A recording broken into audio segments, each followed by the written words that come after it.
Assalamualaikum warahmatullahi wabarakatuh. Nama saya Nur Cinta Iris binti Muhammad Nizam, wartawan cilik SKDH TV. Hari ini saya akan melaporkan program Zero Waste Art bersama Unimap Perlis. Mari kita saksikan video ini. Nice to see you all hari ini.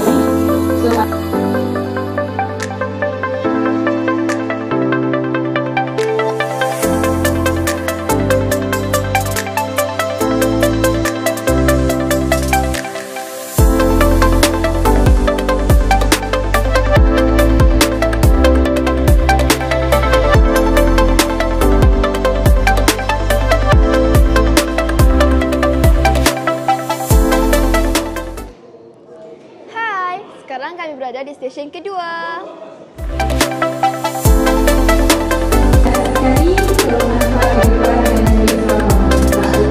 Bersama saya Puan Nora, pensyarah dari Unimap.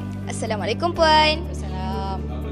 Boleh Puan ceritakan sedikit tentang aktiviti yang dilakukan di stesen ini? Okey, hari ni dekat stesen kedua, aktiviti 2, kita ada digital drawing.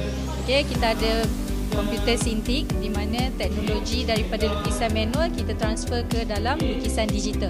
So kita boleh tengok dekat situ Cik Fedi dia ajar lukisan digital menggunakan software dan teknologi sintik lah, komputer daripada sintik ni. So ni adalah aktiviti yang dilakukan dekat stesen ni lah.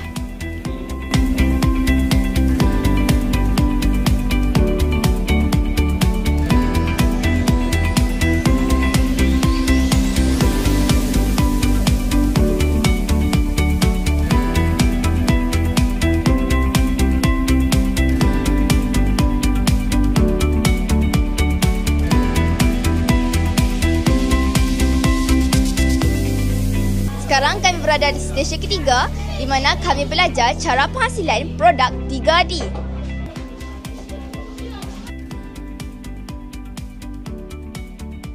Bersama saya Puan Liana, pensyarah dari Unimap.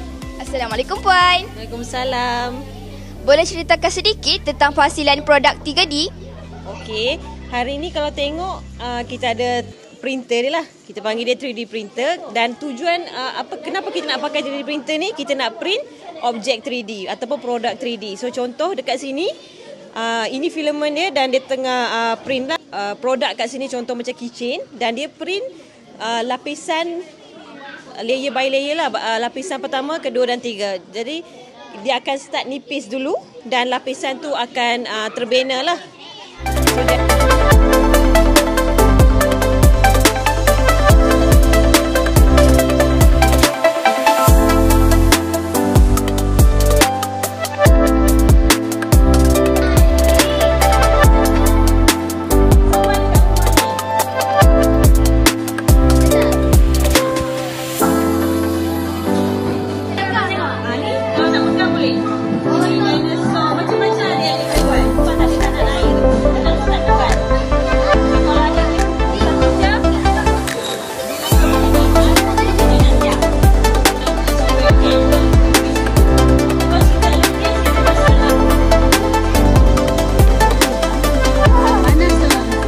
Bersama saya Dr. Syahidah.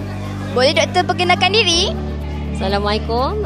Saya Dr. Syahidah Arina binti Syamsuddin daripada Fakulti Kejuruteraan Mekanikal Universiti Malaysia Polis. Boleh Doktor ceritakan sikit tentang penghasilan batik brick komposit? Okey, batik brick komposit ni seperti yang kita biasa tengok di rumah kita, dia seperti cornice yang kita selalu letak di atas shilling, di setiap corner shilling dan juga bahagian kipas lah. Dia satu contoh macam komposit untuk perhiasan rumah. Selalunya diorang buat secara industrial lah. So hari ni kita buat dalam bentuk brick. So kita dalam bentuk brick dan kita boleh susun dia menjadi perhiasan dinding. Secara asasnya brick komposit kita hari ini kita buat tidak menggunakan simen, tetapi kita menggunakan plaster of Paris, POP. So kalau ikutkan cornice yang asal, kita gunakan fiber sebagai dia punya bahan pengeras ataupun bahan penguat. Tapi untuk hari ini kita gunakan fiber juga tapi dalam bentuk kain, iaitu cotton, polystyrene dan juga PP, polypropylene, iaitu bahan asas pembuatan kain-kain lah. Pada asalnya langkah pertama motif kita untuk hari ini, motif lukisannya adalah bercorak batik, kita punya tema.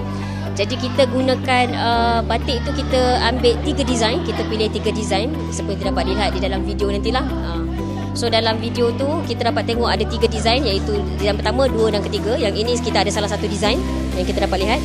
So yang ini design yang pertama sekali kita ambil daripada image dan kita tukarkan kepada image STL dan kita printkan menggunakan 3D printing.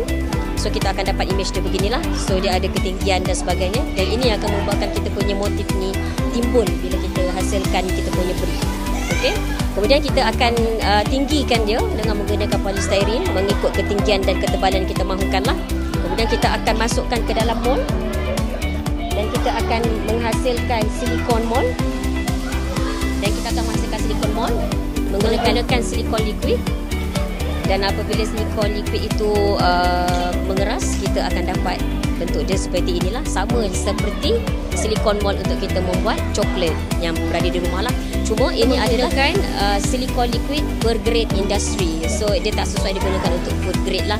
Kalau untuk kita akan gunakan yang ni, so kita akan campurkan tadi POP dan juga air mengikut ratio 1:1, jumlah dia nisbah dia 1:1, tuang ke dalam ini. Dan kemudian kita campurkan dengan perca-perca kain yang telah digunting, kita masukkan ke dalam ini dan kita padatkan ke bawahnya. Dan kita tunggu dalam lebih kurang dalam 10 minit, around 10 minutes to 15 minutes untuk dia harden supaya dia keras.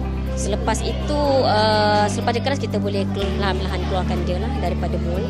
So kita akan terus dapat seperti ini. Okey, kalau dapat dilihat, ini kita punya brick komposit yang telah siap.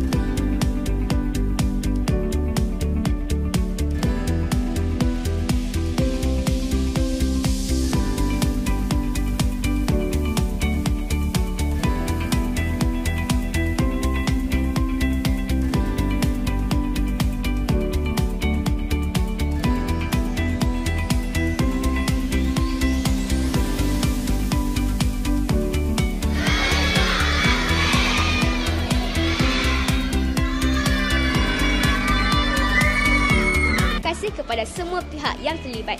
Jangan lupa like, subscribe and share. Bye-bye.